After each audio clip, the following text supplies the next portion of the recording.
नमस्कार, स्वदेश खबर में आपका स्वागत है। मैं हूं उत्कर्ष चतुर्वेदी। बुलेटिन की शुरुआत करते हैं बाजार की खबरों के साथ। महंगाई की बढ़ती चिंता और विदेशी निवेशकों की बिकवाली से बाजार में लगातार 5वें दिन बिकवाली हावी रही।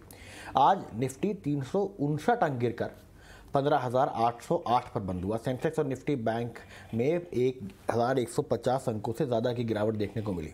बाजार में और कहां दिखी सबसे ज़्यादा गिरावट, बाजार का पूरा एक्शन बताने के लिए हमारी सहयोगी मानसी दवे हमारे साथ जुड़ रही है। मानसी, बताएं।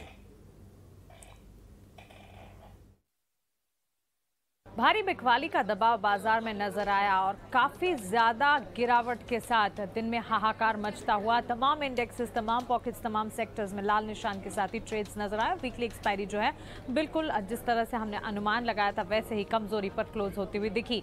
सेक्टर स्पेसिफिक अगर देखेंगे बाजार में हर सेक्टर, हर पॉकेट में कमजोरी थी। स्टॉक स्पेसिफिक भी देखेंगे, कुछ एक दो स्टॉक्स या कह सकते हैं निफ्टी के स्पेस में 2-3 स्टॉक्स जो थे उन्हें छोड़कर अगर हीट मैप देखेंगे लाल निशान के साथ ही बाजार बुरी तरह से पिटता हुआ नजर आया। ऐसे में आखिरी कुछ मिनटों में हमने देखा एसीसी, अंबुजा सीमेंट जैसे स्टॉक्स में अच्छी तेजी के बीच कामकाज देखा, जो कि एक सरप्राइजिंग मूव भी नजर आया। इसके अलावा अगर यहाँ पर कुछ हद तक देखें बाजार में, जहाँ पर गुजरात गैस जैसे स्टॉक्स थे अच्छी तेजी दिखा रहे थे। गैस सिटी गैस डिस्ट्रीब्यूशन से जुड़ी खबरें भी पिछले दिनों आती हुई दिखी। उसके बाद गैस स्पेस जो है लगातार फोकस में था, लेकिन आज के सत्र में ये स्पेस था जहां पर गुजरात गैस में मिड कैप में टॉप परफॉर्मिंग मोमेंटम देखने को मिल रहा था। India bulls housing, CESC, Varun beverages जैसे स्टॉक्स में कुछ हद तक तेजी दिख रही थी। लेकिन ये भी याद रखिए कि हमने आपको ये भी बताया कि मिड कैप और स्मॉल कैप में जो सेलिंग इंटेंसिटी है वो बढ़ती हुई दिख रही है। मिड कैप, स्मॉल कैप में पिछले 1 महीनों का ट्रेंड अगर आप देखेंगे तो गिरावट जो है वो ज्यादा गहराती हुई नजर आई है, तो इस पर भी नजर रखनी होगी। इसके अलावा निफ्टी में अगर गिरावट देखें, सबसे ज्यादा ड्रैगर्स ही नजर आए। उसमें Adani port, IndusInd bank, Tata Motors, Tata steel जैसे स्टॉक्स शामिल थे, जहां पर लाल निशान के साथ बिकवाली का दबाव, कमजोरी ज्यादा हावी होती हुई दिखी।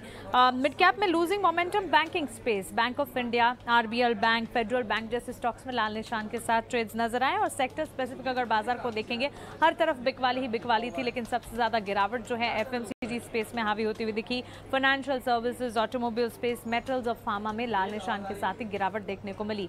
वीकली एक्सपायरी जब कटती हुई दिखी, बिकवाली काफी ज्यादा। निफ्टी 15,800 के लेवल्स पर क्लियरली 16,000 के नीचे जो फिसला, उसके बाद वापस से रिवाइव करने की कोशिश ही नहीं कर पाया। सेंसेक्स 52,930 के लेवल्स पर गिरावट के साथ 1100 अंकों की गिरावट सेंसेक्स में, 345 अंकों की गिरावट निफ्टी में। और बैंक निफ्टी भी अगर देखेंगे तो वहां पर भी लाल निशान के साथ भारी बिकवाली का दबाव देखकर ही क्लोजिंग नजर आई। 33,532 के लेवल्स पर करीब 1161 अंकों की गिरावट वहां पर भी थी। तो क्लियरली एक काफी ज्यादा बुरा दिन भारतीय बाजार के लिए, काफी ज्यादा गिरावट हावी होती हुई और वीकली एक्सपायरी बेहद कमजोरी के साथ क्लोज होती हुई दिखी। Global market